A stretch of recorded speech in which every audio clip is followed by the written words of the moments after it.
Have you ever picked up your phone for no reason?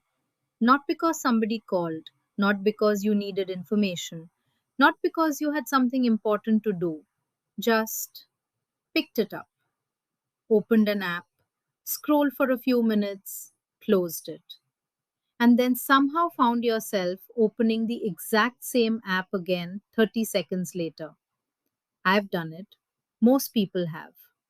And what's strange is that we're not even surprised by it anymore. It's become normal. A phone vibrates, you check it. You get into an elevator, you check it. You're waiting in line, you check it. You're watching a movie, you check it. You're talking to someone, you check it. Sometimes it feels like we've lost the ability to simply be where we are.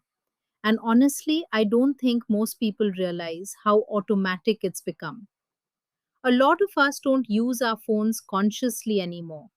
We reach for them reflexively, almost like a nervous habit, almost like scratching an itch.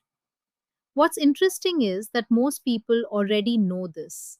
They know they're spending too much time on their phones. They know they're distracted. They know their attention span isn't what it used to be. And yet, nothing changes. Why? Because I don't think most people are addicted to their phones. I think they're addicted to what their phones help them avoid: boredom, silence, discomfort, loneliness, uncertainty, an awkward moment, a difficult thought, a feeling they don't want to sit with. Think about it. The moment life becomes even slightly uncomfortable, what do? We reach for something: a notification, a video, a message, a feed, anything that can distract us from whatever is happening internally. And the scary part is that it works. For a few seconds, for a few minutes, maybe even for an hour. The discomfort disappears, or at least it feels like it does. But eventually you put the phone down, and whatever you were avoiding is still there: the anxiety, the loneliness, the uncertainty, the unfinished work, the conversation you need to have, the decision you've been delaying. The phone didn't solve it, it just delayed it. And maybe that's why so many people feel mentally exhausted now.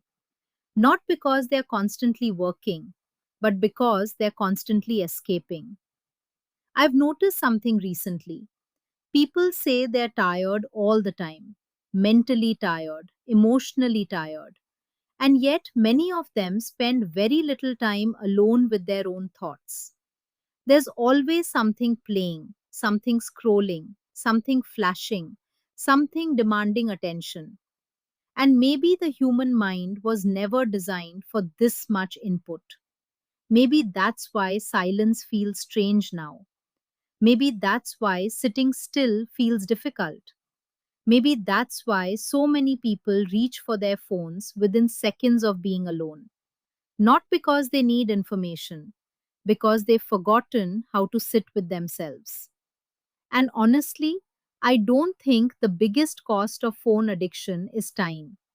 People always talk about lost hours. The real cost might be attention, because attention shapes your life.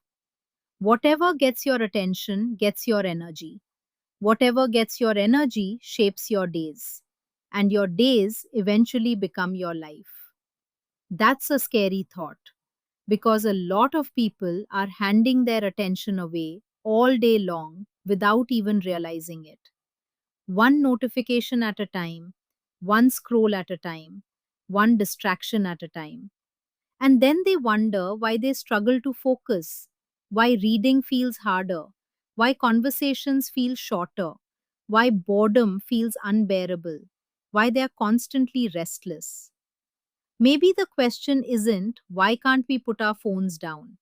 Maybe the better question is what are we so afraid of meeting when we finally do? Because sometimes the screen isn't the problem. Sometimes the screen is just the place we go to avoid the problem. And maybe that's why putting the phone down feels harder than it should. Not because we're losing entertainment, but because we're losing our favorite escape. If this episode made you think, follow the Voice of Becoming on Spotify and join me next Monday at 9 p.m. for a new conversation. Until then, maybe notice how often your hand reaches for your phone today. You might be surprised by the answer.